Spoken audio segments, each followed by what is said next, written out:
TAD Media special report with more from the SBC Sexual Abuse Task Force.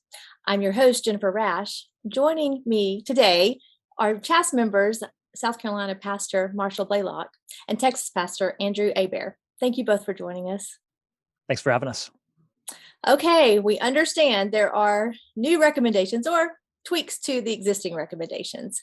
So let's start there. Vice Chairman Blalock, how about you give us a little news brief on what's happening with those two recommendations?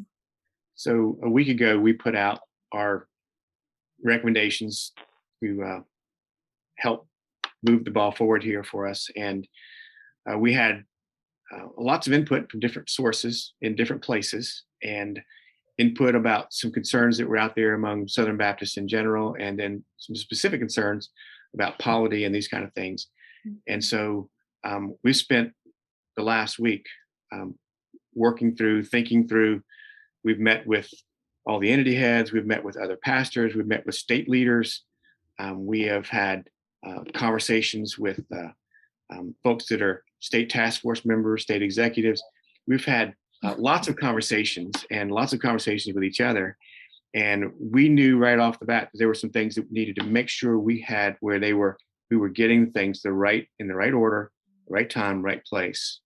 So there were a few things we wanted to address in the whole process. And I'll let Andrew explain some of them, but I'd like to begin with the funding portion, because just today's Wednesday, June the 8th. June the 8th, that's right. So if it's watched after this is what's going on today. In fact, we had a lot of movement on the funding piece, because there were some folks that were concerned that the task force said this is going to cost some money on the front end to get these kinds of processes to help churches deal with sex abuse, to help survivors get help, was going to take some money. And the executive committee didn't have money set aside for this. This is coming to the convention right now. The budget's going to be passed at the same convention. It's not time to get it in the budget.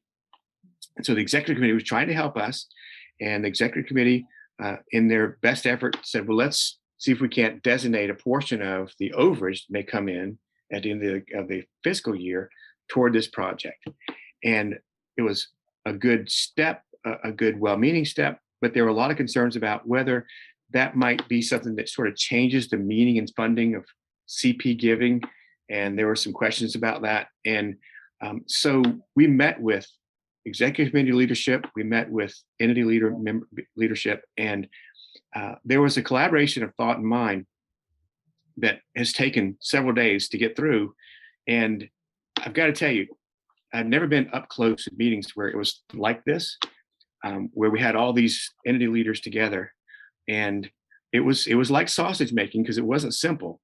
But in the end, to see the people come together and say, we need to do this for the good of the kingdom, to serve Southern Baptists well, and to make sure we're not out of order when it comes to how we operate with cooperative program funds. And so Send Relief actually has offered to fund the first year. They're asking churches if they want to help fund it, but they're going to fund it not from cooperative program or Annie Armstrong or Lottie Moon offerings, undesignated gifts. And they'll fund this whole process for the first year. And that's what they're offering to do. So that's one of the big changes on the front end. There were folks that were concerned they would take money out of the hands of the missionaries. And we could debate that topic, how that works. But in the end, that's not an issue, because all of our folks got together and said, let's figure out a way to make this work, because we want to see, entity head said, we want to see our churches do well on improving and reforming about sex abuse, how we handle it, how we treat people, how we care for people. And they believed in it. And so they found a way to make the changes on the funding side. So we really believe this is a huge step forward for us. And it takes away one of the concerns that many people shared about funding. And that's a lot of effort and a lot of work that took place from each of these steps since the May 22nd public release, and then all of the pieces and parts, and then your recommendations, and to see all of that constantly churning and turning. That is, I know that's been a lot. It's been a lot, but I'm telling you, in the end, to see how everybody came together and said, this is the right thing. Let's make this work where it can be done decently and in order and not to affect cooperative program giving. It was such a big it was a big morale boost for us, to be honest with you. But it's such a big thing to see how people are committed together to work together. It was an amazing testimony of how we cooperate to help do what God wants us to do. Mm. Andrew, can you help us understand what that money means? The 3 million and such? Yeah, I'd be happy to share that. And I'd actually like to talk about a couple of the other changes that are really important that we're making to those recommendations, if I could. Yeah, absolutely. So Marshall mentioned, where is the money coming from? But another one of the concerns that we've heard over the last week, and by the way, let me just kind of pause and say here, the task force, our goal is to listen to Southern Baptists and to serve Southern Baptists well. So we are Southern Baptists. We're Southern Baptist pastors. We're not some outside group. I mean, we are coming from our Southern Baptist churches. We want to serve well. And our desire this entire year has been to be transparent about what we're doing, but also responsive to the concerns and questions of Southern Baptists. And so we've been listening a lot since we've publicly released our recommendations. And we see that there's some ways that we can actually strengthen these recommendations so that our Southern Baptist family in Anaheim can enthusiastically embrace these. And I think that Southern Baptists want to do this. I think Southern Baptists are ready for reform. And it's our job just to make these recommendations as strong as possible. So really two of the major concerns had to do with funding and then polity. And so Marshall's kind of spoken to the funding piece. I want to talk about the polity piece, but let me add one other piece on the funding. There was a concern about limitations for funding third-party inquiries. So one of our recommendations, said that basically if a situation of abuse happens in a local church, and a local church cannot afford to bring in a third-party firm to do an investigation, that the executive committee would pay for it.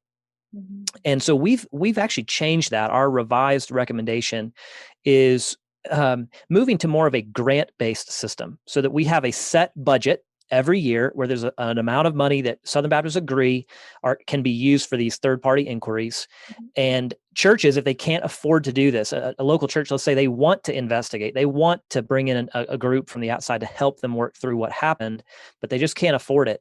Well, they can apply for a grant, limited to that budget, of course, but they would have some financial assistance in that regard. So that's another piece on the funding side. On the polity side, we're making essentially two revisions. Mm-hmm. In recommendation number 2, we talk about a ministry check website and how an abuser could be put onto that website. Of course, there's several ways that can happen. If there's a criminal conviction or a civil judgment or a confession, mm-hmm. Those would be ways an abuser could be put onto that ministry check website. But we've also said that if someone has been credibly accused, mm-hmm. as determined by a third-party investigative firm, that they could be put on that website as well. And that has caused some questions to come up. I think some good, hard questions about what does that all mean? And I think that some Southern Baptists have received that as almost a top-down, hey, Nashville's going to be investigating our churches or something like that. And we wanted to clarify that. That was never our intent. And so we wanted to revise the language there to make it clear that those third-party investigations would be church-initiated. So a church, if there's a case of abuse, a church could bring in voluntarily a third-party investigative firm, and that third party could render an opinion about whether an abuser has been credibly accused. And by the way, that credibly accused standard is the standard that's used in our civil court. That is a higher standard, by the way, than what Guidepost recommended. So our task force listened to Guidepost, but then we made our own recommendation. We actually increased the standard to what's called the preponderance of evidence, which is a civil court standard.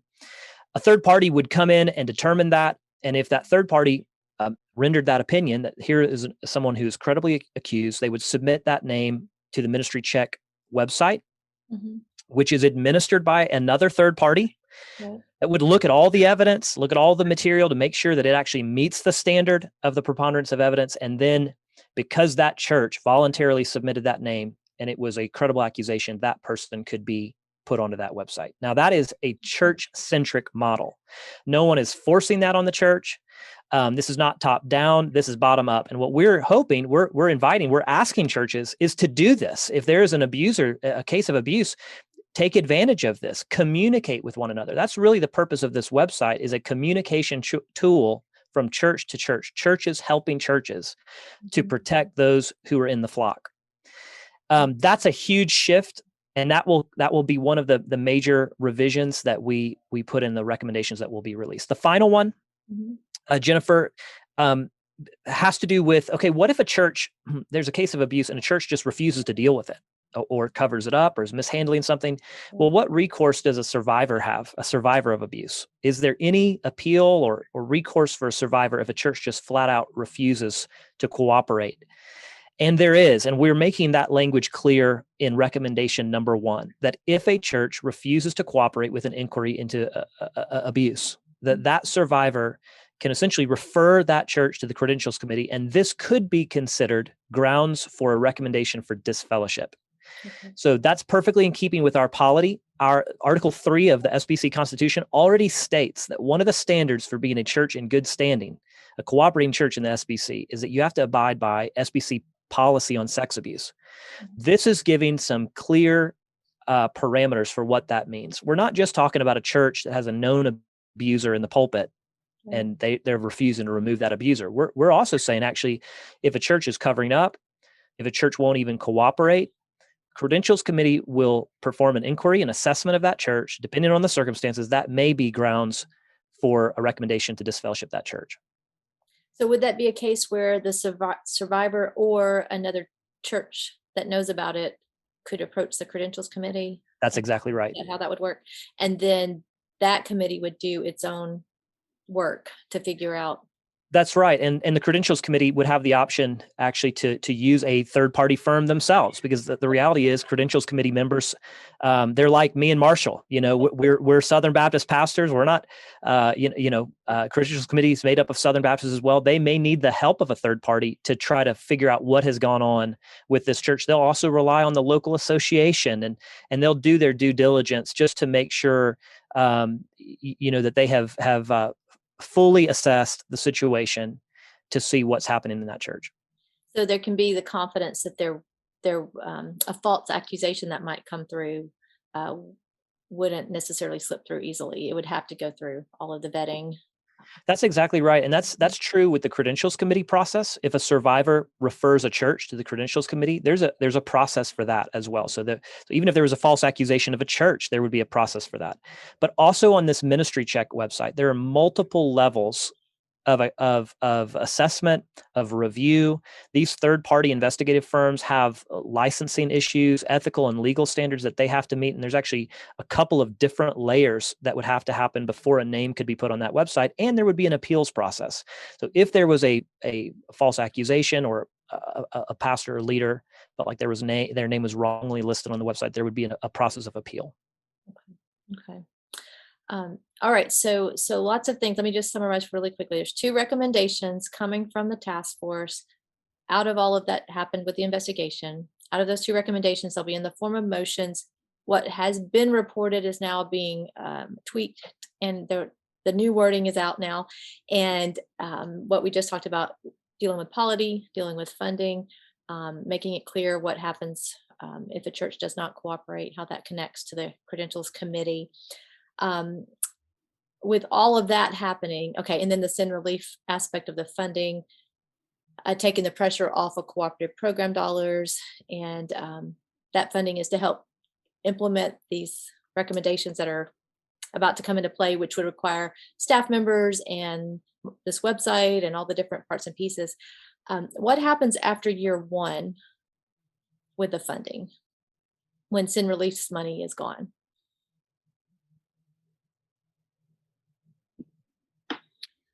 The executive committee is going to be working on that in the fall. We'll know a little bit more then about what's the actual cost is and those kind of things. So that comes up in the fall. And so we don't have the answer for that today. We know that we're working on that in the fall. Okay, that's fair. And then, as we were covering all of these stories, I noticed and I know y'all have addressed it in different places, but the requests or suggestions that were made to state conventions and suggestions made to other Baptist bodies, entities and other Baptist bodies, I think is the way you phrased it. Those are purely suggestions, correct? Those are recommendations, requests, but not a form of authority being projected on that. That's exactly right. Yeah, the Sex Abuse Task Force obviously cannot direct an entity, Right. and actually, there's a question about whether the SBC itself can do that. The board of trustees, for our various entities, make those decisions, and so all we can do is make those requests. We do see, actually, I think the word we use is challenges, and we are really challenging our Southern Baptist family at every level, and Why to did embrace you, this. yeah, why did you choose that word, challenges? Well, it's an invitation, right? We're saying, look, we're challenging you to step up to the plate, because we believe our Southern Baptist family at every level wants to do the right thing, and our job is to help empower them, help them to do the right thing. So we're setting these challenges out there, saying we're really inviting you to step up to the plate, to embrace this, and that's true at the local, state, and national level. And actually, we think the more local this gets, the more effective it will be. That makes sense. Now, with all that's happening, again, you're tweaking and you're getting ready for Anaheim. I know you're anticipating lots of conversation from the messengers as you're standing on the platform and all.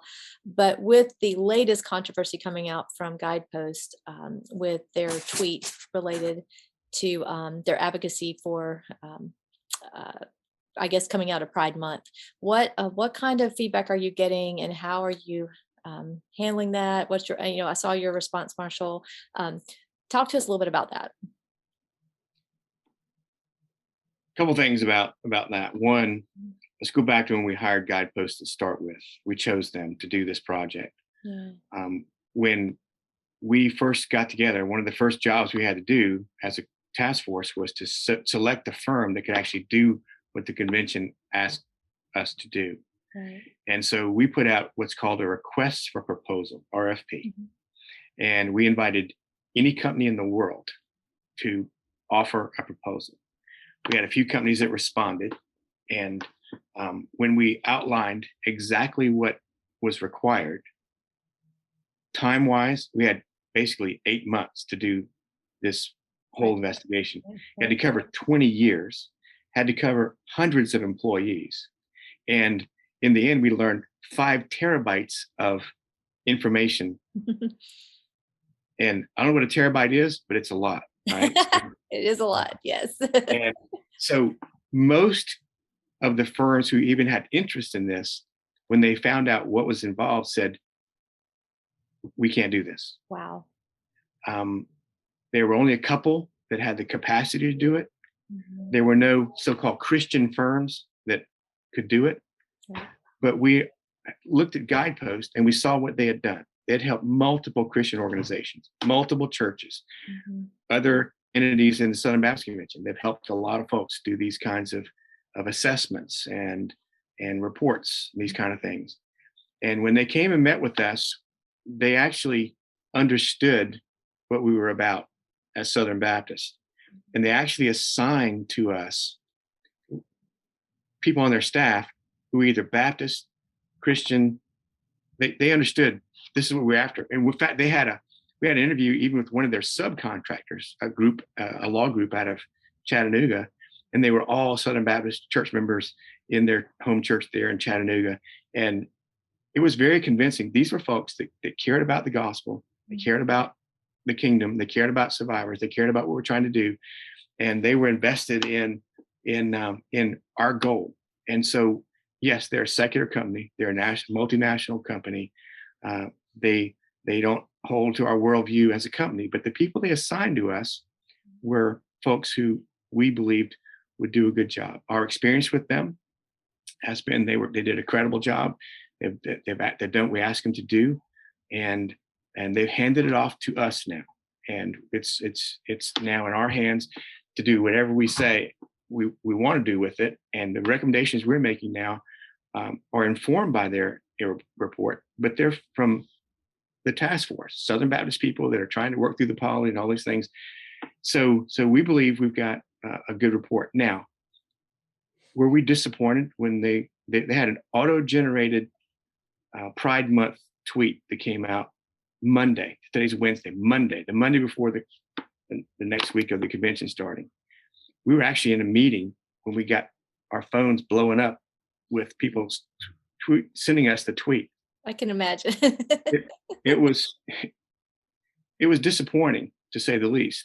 It was, we knew people would not react well to this, and we understand that. We're not denying that, but understand, we still believe the report they gave us was credible, that the people they had to work on our work they were good people that were Christ followers who were trying to give us the best thing they could. So we don't think that tweet does harm to what they gave us. At the same time, we don't have confidence to recommend them in the future at this point, unless there's something that changes somehow. But that's not our job to recommend the future. Our job is we had a report here. It's a good report, and we're trying to use it for God's glory. I was just going to say, has there been confusion over what part is Guidepost and what part is the task force? I think there's been confusion about it, but we've tried to clarify that, and we're going to. I think all of our work that's being sent out today, it'll go on our website this afternoon. Will hopefully clarify some of that. But here's my take on this, and this, I think sometimes we're in the middle of all this, and we underestimate the fact that there is a spiritual war going on here. And we're sitting there working on trying to get this thing's move forward. Here are our friends, here are Baptist friends from all over the country helping us redesign some of the recommendations to make it fit our polity, to do the right thing, to help. We have main goals: to help our churches do well and to help survivors have a place to go. Those are the things we wanted to do, and our recommendations are for that end. And when that tweet came out, I thought, the devil really does not want to see this happen. The devil really wants us to go to Anaheim and lie to one another and say lies about each other, because the devil's the father of lies. The devil does not want to see us unified to serve God's purpose. He wants us not to be sending people overseas. He wants us to hold in to blow up. He would love to see us in a train wreck. And I don't doubt that there were the Bible says that we're not enemies with each other.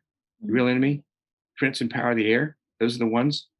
And I think we have plenty of opposition from spiritual forces to get this done.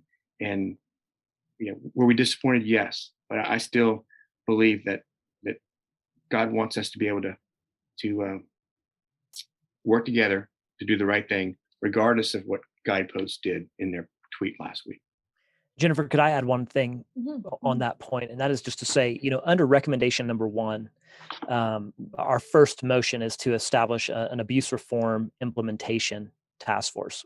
We knew, obviously, we didn't have enough time to be able to make all of the recommendations that we might like to make if we had another year at this. And so we understand the need for another team to pick up the ball and move it down the field. And one of the things that the ARITF is tasked with doing is actually to evaluate the Guidepost recommendations. So even in our, I understand it can be confusing, but even in our recommendation, our first recommendation, there's a difference between our recommendations as a task force and Guidepost recommendations. And we see the need for a team to actually evaluate, and they're going to evaluate, whoever is on the ARITF, their job is going to be to take Guidepost recommendations. There were, I think, over 30 of them in the report, things that they suggested that we ought to do. That implementation task force, their job is going to be to evaluate through our theology and through our polity. And they're going to have to think really deeply about, can we do this within our theological commitments and within our polity framework? And that's going to be their big job over the next several years. Okay. So would it be fair to say then, as the current task force, the original one appointed, you made sure the investigation happened in the way and followed all the parts and pieces, and then you are providing the next steps to make this work out, and what all needs to happen as it develops, such as what you said, the second task force who needs to pick up the pieces. So with that said, it's not necessarily that an investigation was done and all the recommendations are what's being pushed on Southern Baptists necessarily. They may come back and be suggested or recommended, but at this point, this task force is completing the assignment that was given to it last June and now creating a way for the next steps to take place. That's very convoluted, but is that kind of fair in the? I think that's a good way of looking at it, because what we're doing is getting started. Okay. And to the challenge question, when we put the challenges out there, we had challenges for the entities, and some of them are already doing a lot of the challenges we put out there. But it just gives them a place to start if they haven't already started. The challenges for the state conventions, we met with state convention leadership twice now in lengthy, one in-person meeting that lasted all day. It was a great meeting. And there are a lot of the states, Alabama, for example, is already doing a lot of the steps that we were recommending. Greg Carlisle doing a great job. And yeah, just super guy. And so we see a lot of good things happening, and we're hoping that this is the starting point of helping churches, helping state conventions, helping local associations, helping all of our entities to take the steps that are necessary. We know that the two big things we're actually in our motions are a ministry check website, where it helps people to be able to stop having predators go from church to church when nobody knows about it. And will we catch everybody? No. We're going to see to it that we have the opportunity to have a lot more people be aware if somebody is a predator, to not let them come to be on your church staff. And we're not saying they can't be Christians or can't go to church, but if you're a sexual predator, you don't need leadership that are sexual predators. You just don't need that. So we're trying to help churches there, and we're trying to help survivors have a place to go to say, here's what happened to me. And those are the two big things we're working on. That's just a start, but that's the two big things we're working on. And it does need a new the next step in the new task force to do that. Will y'all provide and I don't know who makes this call, but will the new task force have some members from the existing one for just continuity's sake? Well, our recommendation is that the new SBC president will appoint that task force. And so I would hope, that he would reach out and that we'd have an opportunity to speak into that. But that will ultimately be his decision. And by the way, there's a precedent for this kind of approach. Back in the 90s when all of our entities were kind of restructured, I think it was called the Covenant for the New Century. There was an implementation team at that point as well. Okay. And so this is something we've done before as Southern Baptists. Okay. All right. As you're wrapping, do you want us to suggest to the new president you would like to serve on that task force? I'm good just reporting on what y'all are doing. I'm happy right here. I like chasing you all around and find out what's happening. But thank you for the thought. We would endorse you. Well, as you wrap up your time as a task force and you're headed into Anaheim, what final thoughts would you like to share with messengers who will be on site and Southern Baptists who will be watching from afar? We're a Great Commission people. And part of the Great Commission is not only to make disciples of all nations, but also to teach them to obey everything that Jesus commanded. And one of the things that Jesus commanded is that we love the Lord our God with all of our heart, soul, mind, and strength, but also to love our neighbor as ourself. And so that's right at the heart of the Great Commission. So there's been a conversation, over the last few days about, does this take away from missions and that kind of thing? And I'll just tell you, I don't think Marshall would probably say this about himself, but Marshall's a trustee with the International Mission Board. My in-laws and my brother have served with IMB. We give to Lottie Moon. We love missions, but actually caring for people is part of the mission because it's part of what Jesus commanded us. Amen. And so that's the scriptural basis we're trying to do. And on the put it into practice side, our recommendations are to help us to obey the commands of Christ, help our churches do better at helping minister to survivors. We learned along this process, and it breaks my heart to say this, but by the age of 25, 25% of the women in every church and roughly 20% of the men in every church will have suffered some kind of sexual abuse. So I'm not saying it happened to church. I'm just saying the people that are in your church, our churches, are dealing with this.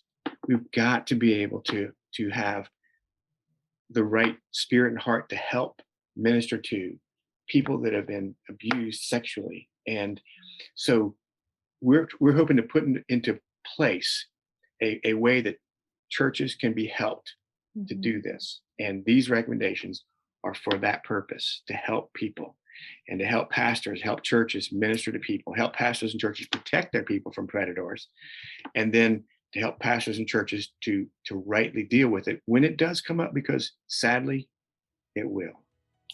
And so that's what we're trying to help. Thank you both for your service. Thanks, Jennifer. Thank you so much. Hope to see y'all in Anaheim. We will be there.